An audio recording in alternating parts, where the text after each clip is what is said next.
What's up, everybody? How are you? My name's Tyler Duffy. It's my YouTube channel. I'm in your screen right now, which is pretty crazy. But this is my intro to my YouTube channel. Never done anything like YouTube before, never done anything media wise before. This is all new to me. So I am really excited to try it out, give it a shot, see what happens. Um, there's a million of these out there. If mine takes off, great. If it doesn't, it stays the same. I still get to express myself and talk, and so we'll see how it goes. The primary topic of this channel is going to be sports. It can be the latest and greatest, hottest news, probably national sports, definitely national sports. So, could be your favorite athlete just got arrested, or a huge contract extension, or became a free agent, got traded, requested a trade. I don't know, whatever the topic of the day that something happens, we'll discuss it and talk about it. My whole point of this is to eventually make like a live show. Maybe get like a dial-up phone or something where people can call in, give their takes. Maybe just pre-record messages or something and leave a message for me to listen to that I can come back to the next day. Play the call and talk about what that person has to talk about. YouTube's great because it's got the chat, so you can get the live updates, people talking right there and then, and kind of give their takes. So kind of bounce off the audience a little bit, see what they're thinking. Right now, this is a one-man show. I'm doing this all by myself. Um, so we'll see what happens. But with it being a sports podcast, let's talk sports. And I'm going to give you a little bit of my background, a little bit in sports. Favorite sport, number one, without a doubt, NFL. I love football. Obviously, all of America, most of America loves football. Love sitting down on Sundays, watching the games. I'm into fantasy football. I love all that stuff. Love, love, love, love my football. And let's face it, it's probably the easiest sport in America to follow. 17 games, it's once a week. I mean, that's the perfect thing to follow. We don't have time for 162 games, 82 games. Like, don't have time. Flip it on when the playoffs start if that's the case. But in this league, every game matters. And that's why I love it. It's awesome. It's fun. Being from Rhode Island, born and raised, um, I'm a diehard. I want to call myself a diehard. I'm a New England Patriots fan. Love my Patriots. Could I name every single player on there and go through it? I really can't. I'm not going to pretend to. But I love my Patriots. Love my Pats. I think what they've done this year has been unbelievable. And I'll tell you what, we're back, baby. We are back. Hopefully there's some Bills fans on the other side of the screen there. Doors closed. See you later. It was a great 5-year run. I'll give you a guy. I mean, 5 phenomenal years. You made the AFC Championship once, maybe twice. No Super Bowls. 5 division titles is pretty cool. I mean, would you guys go 3-31 or 3-32 against us in the 19 years Tom Brady was here? So that's neat. I mean, division titles, you guys should be happy. So, Patriots fan, just rubbing it in a little bit. But yeah, number one sport, NFL. Love the NFL. Second favorite sport is college basketball. Love college basketball. I gotta be honest. I haven't done the best at keeping up on it this year. Um, I know it's been great the last. I gotta tell you what, this NIL has been the greatest thing. Um, that's been created. It makes everybody competitive, makes everybody even. And I'll tell you what, it's shocking. It is shocking when everybody's on the same playing field, when everybody can pay their players. Right? We've seen a huge flip in all of college sports the last 4 or 5 years. The parity has been unbelievable. It's been great. It's been great. I think it's been great for the sport. And you don't get conferences like the SEC, Big Ten, ACC, all those big schools paying their players on the side and all that other BS and stuff, and gives a chance like my team just gives us a chance to win. Now, are we ever going to win? Probably not. My team's Providence College Friars. Okay, you probably never heard of them before. Based out of Providence, Rhode Island. They are my number one team out of all the sports. Providence Friars, baby. Love my Friars. It's been a brutal last few years for them. Cooley left, which was devastating. Kim English has come in, and we missed the tournament since he's been there. Last 4 years we missed the tournament. Cooley's last year. No, Cooley's last year. We did not miss the tournament. We should have gone a lot further in the tournament and finished with a much better seed. But once the rumors about Cooley started swirling around that he was leaving the team, jaws plummeted and then went one and done against Kentucky. And I don't know if we even broke 50 points, maybe got 52 in that game. I can't quite remember it too well because it was 4 years ago. But man, it's been a brutal run. Just the history of PC. I mean, we're not a school that competes for Final Fours. We're a school that's happy to be on the bubble and get in the tournament. That's it. Maybe we win a game. I mean, they made the Sweet 16 in 2021 for the first time since the 90s. We've only made one Final Four with our boy, Richard Pitino, and one of his first, I guess you can call the Big East major conference in basketball, and one of his first major jobs. Um, Took us to the Final Four in 2 years. So, wish he stayed longer, obviously, because it's Richard Pitino, and that's where we've had the most success historically as a program. But yeah, college basketball is my next favorite sport, and I would say my third one, which has been very new to me, and by new, I say within the last 5 years, I started watching this sport, and it's college football. Just you're probably sitting there and be like, you never watched college football, dude. If you haven't been in New England, or you weren't born and raised there, or if you were born at a time like I was in New England, college football is non-existent, right? It was all NFL. I mean, the success that the Patriots had, I mean, you couldn't compete with it, honestly. So, and really in that whole region, the biggest football school in Division One is probably Boston College.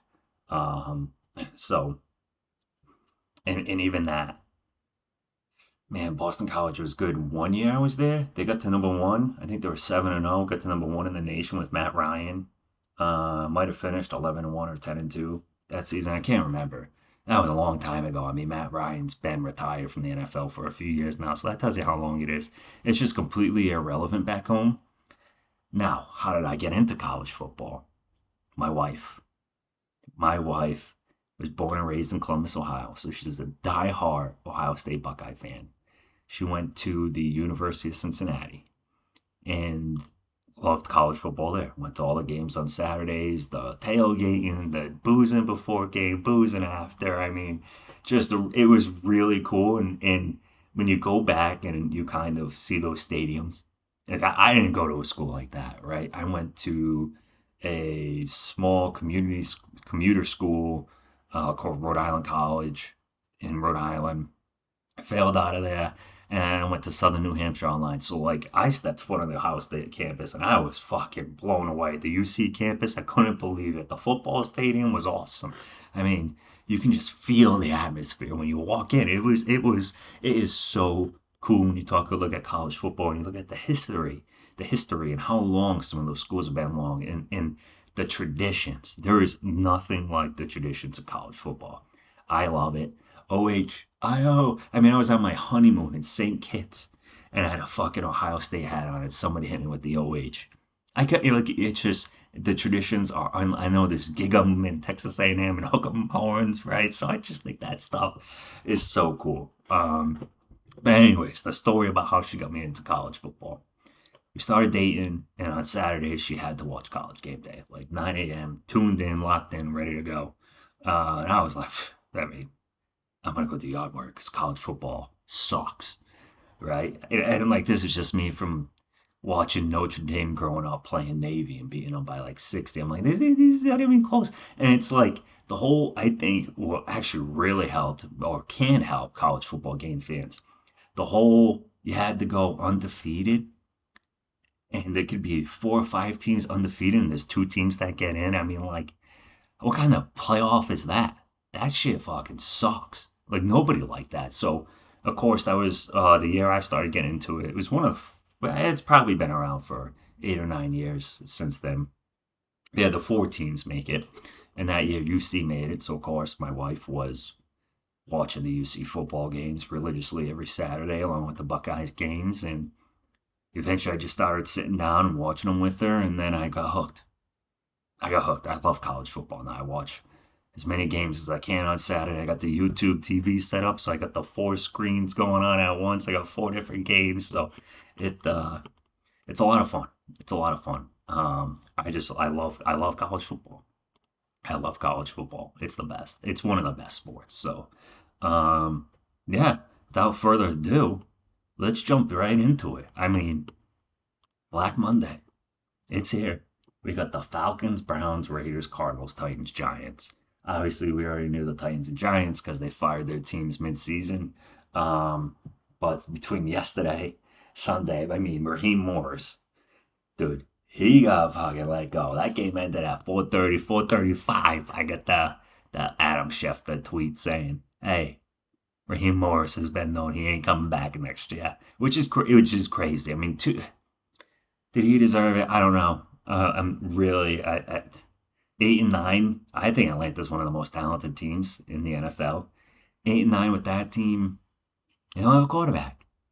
It's tough to win in the NFL when you don't have a quarterback. I mean, I strictly think him and the GM, whoever that is, Terry Fontenot, got let go because of the Michael Penix pick. I mean, you just signed Kirk Cousins to this huge deal, 3 years. Don't know if it was guaranteed or not. I can look it up quick, but I just signed him to this deal, and then the 16th pick overall, you take a quarterback?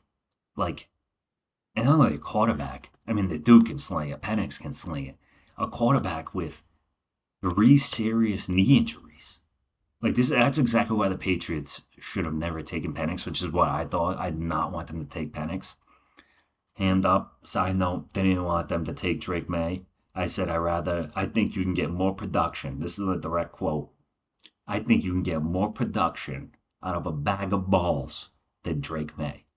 Boy, talk about takes exposed. Holy moly, couldn't have been more wrong on that one. But anyways, I think that was the problem. They drafted Penix and were like, Penix is our guy. He's going to lead us to the promised land, and he could.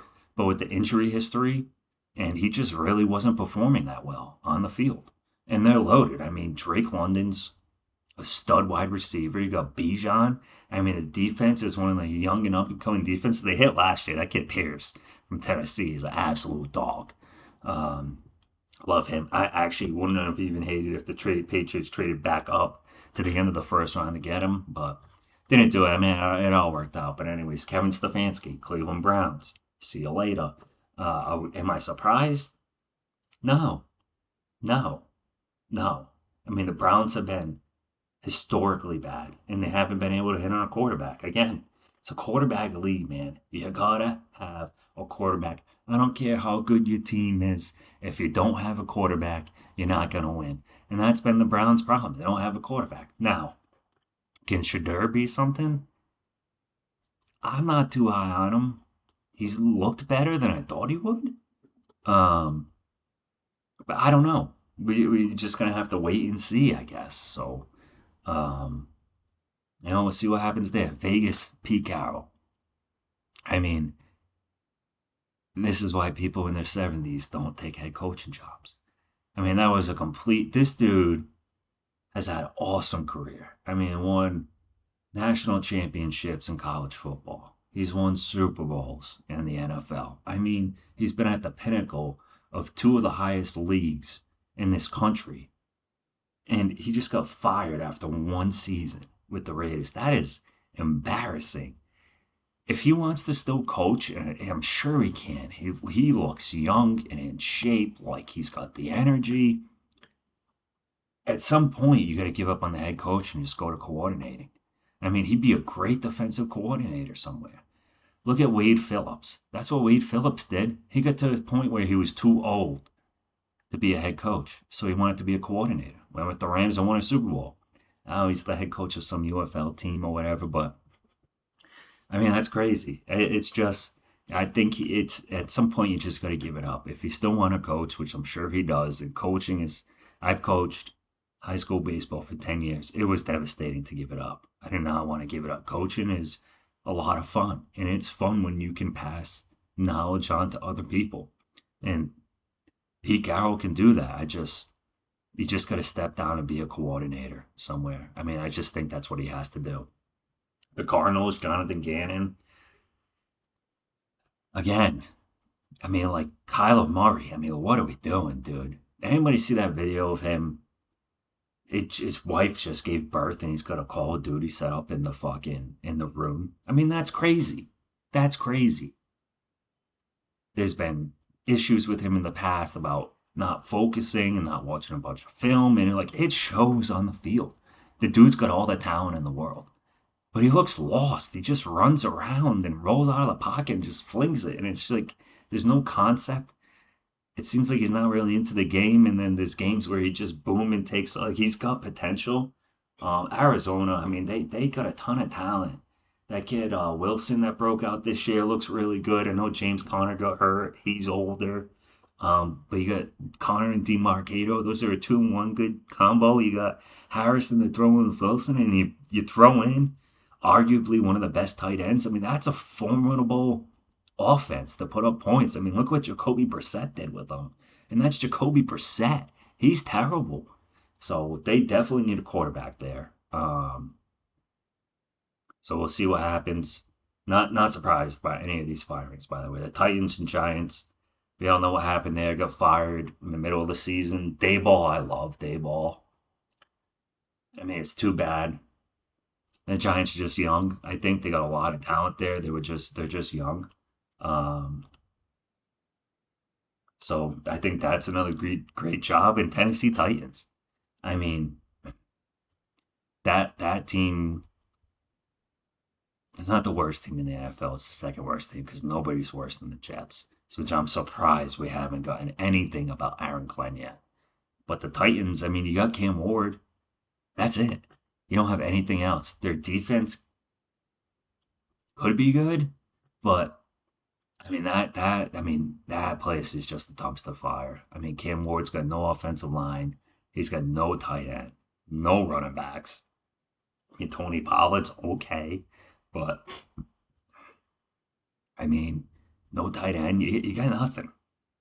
Got nothing there. So, um, see what happens. I'm sure there's more names to come. It seems like there was going to be a few more, but I wouldn't be surprised if these are just the only jobs left available. So, I think Stefanski would be a huge hire somewhere.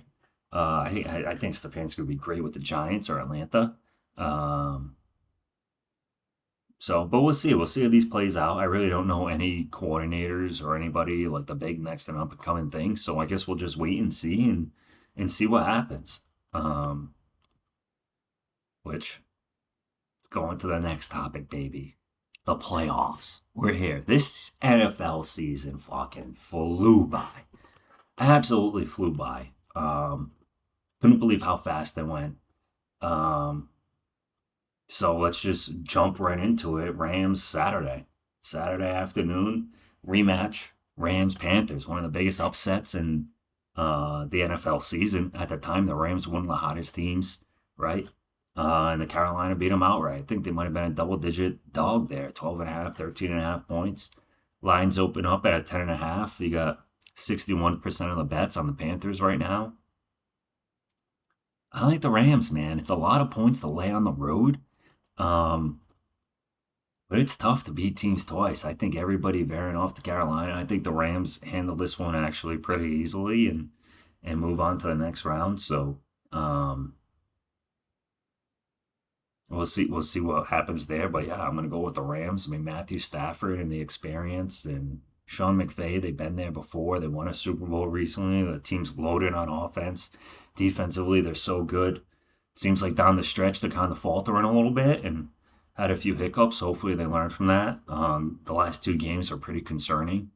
That game against the Cardinals, they did not look good in the first half. Second half, they definitely bounced back.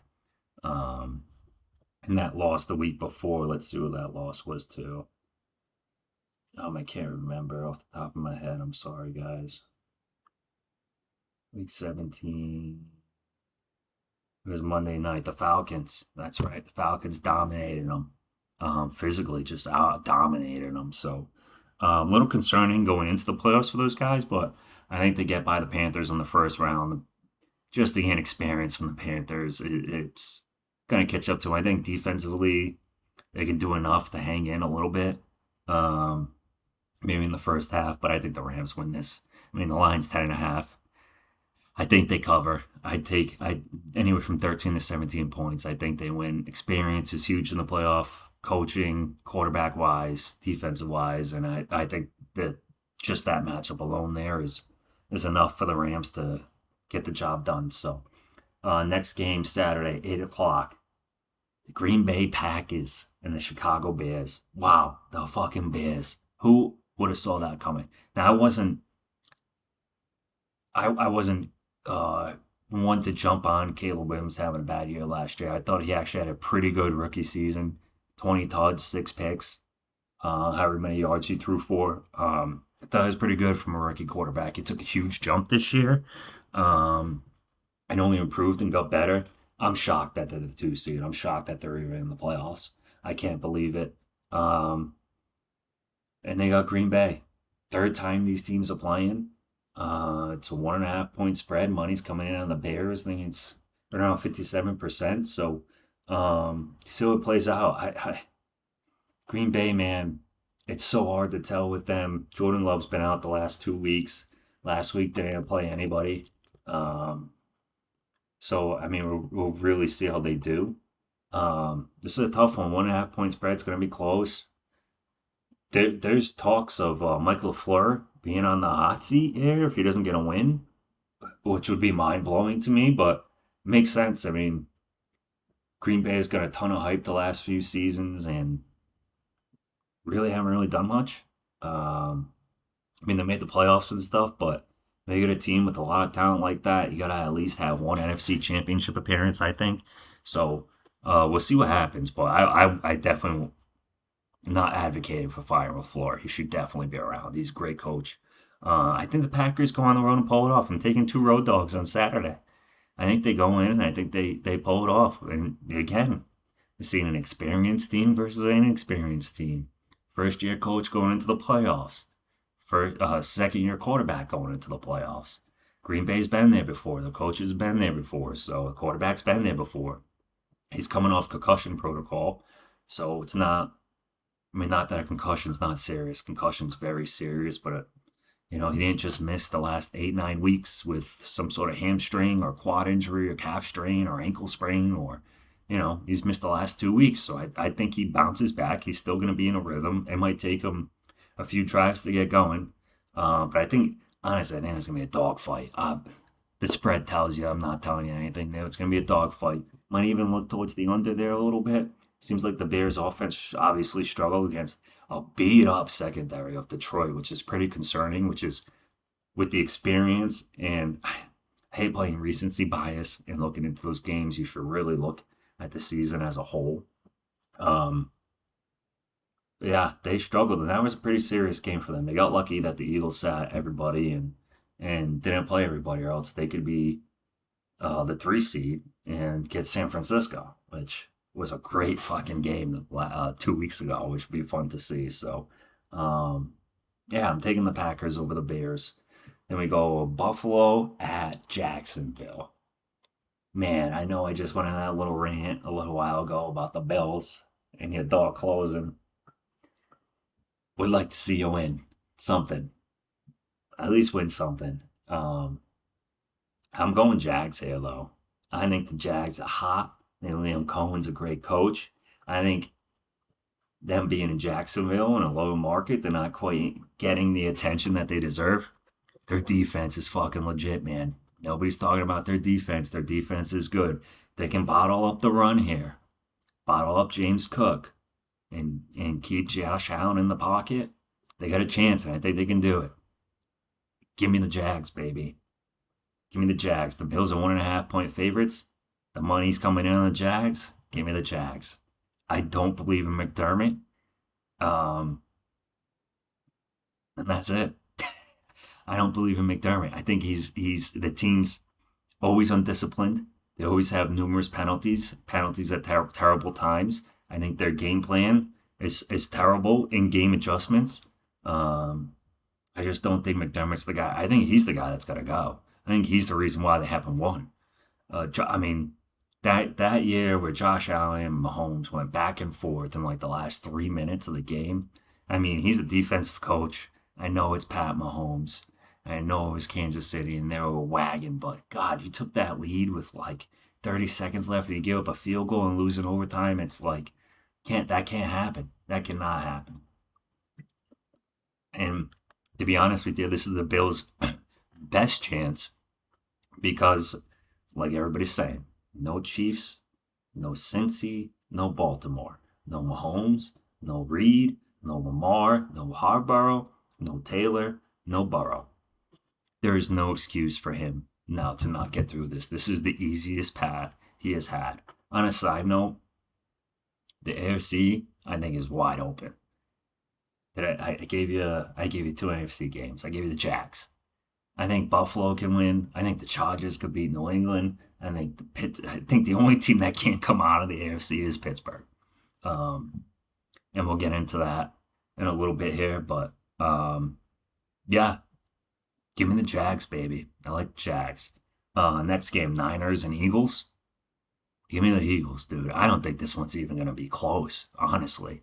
I think the Eagles are going to dominate them. Y'all pretty much had a bye last week, so they're all going to come off fresh. Um, San Fran has just been beat up all season. Eventually, it has to catch up to you. I mean, those injuries on the offensive line are just like you can't against a team against the Eagles that gets after the quarterback, stops the run, has a great secondary. It's going to be a problem. It's going to be a problem, and I think the Eagles win this one pretty easily. I can't remember the spread off the top of my head. I want to say it was 3.5. 61% or 70% of the bets were on the. I'll tell you in a second. Were on the Niners, which makes me love the Eagles even more. I love fading the public. I love it. Yeah, 65% of the bets are on the Niners, and they are plus 4.5. Open at 3.5. They're getting all the public bets and the lines moving in their favor. Give me the Eagles. Makes 0 cents. 0 cents. Give me the Eagles. Eagles win this by 10. No problem. Easiest bet of the day. Eagles. Take it. Next game. Chargers at my Patriots, baby. This is gonna be a tough one. This is gonna be a tough one. I think experience is gonna play something here with Harborough and Herbert. That team's been there in the playoffs the last few years. Patriots obviously had a great season and one of the easiest schedules. I think the Patriots pull it out. It's going to be a close game. Um, I think the difference is the Chargers just aren't going to have enough. I think they're too banged up on that offensive line. If the Chargers can establish the run, which the Patriots have Milton Williams back when he was out, that run defense was top five worst in the league. With him in, it's top five best in the league. I mean, he makes that much of an impact. He's by far, their best player and the best free agent signing they've had in a long time. The guy's a dog. He's an absolute dog. So they can bottle up the run there. I'm going to take the Patriots. Vrabel in the postseason is an absolute dog. Herbert chokes, and that's what he does. So, give me the Patriots. I'm going to take the Patriots here. I'm going to take the Patriots. I think they move on. And the last game, Texans, Steelers. Man, this is a gross game. I think the Steelers are just old. Yeah, DK Metcalf back, which is going to help. I just don't know if they have enough in the tank to get past that Houston defense, man. That Houston defense is good, and they get after the quarterback. So I think you'll see a lot of what you saw last night out of Pittsburgh. A lot of dinking and dunking. A lot of dinking and dunking in Gainwell and Warren. And we'll see what happens. I don't know if Rodgers is going to throw it 40 times again. But, yeah, I mean, we'll see how that game plays out. I'm going to take Houston. Man, but I don't feel comfortable with it. I hate that offense. I think CJ Stroud stinks. He had one good rookie season. Hasn't done anything since. Um, I think the two times he has made the playoffs, played the Chiefs in the first round, so not obviously ideal, but see how it plays out. See how it plays out. I'm gonna pull for Houston here and go with Houston.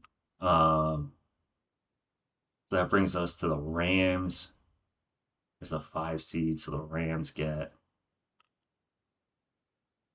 who's the 4 or 5 over there? Rams is the 5. They would get the winner of they get the 1 seed, the Rams. They get the 1 seed. So they get the Seahawks. In Seattle. Tough one. I'm gonna take the Rams. I'm gonna take the Rams. Only because I don't have any faith in Sammy D. That's it. That's it. So I got the Rams going to NFC Conference Championship. Which I guess is on par, right? They've been one of the hottest teams all year. That Seattle defense is great. Oh man, I'm gonna fade Sammy D. I don't like it, but I'm gonna fade Sammy D. So going against that, the next matchup we would have if that works out is the Bears and the Eagles. Give me the Eagles. Give me the Eagles, baby. Or I said I got the Packers, right? Either or. Give me the Eagles. Eagles in the NFC Championship game playing Seattle. Give me the Eagles again. Eagles to the Super Bowl, baby. Eagles to the Super Bowl.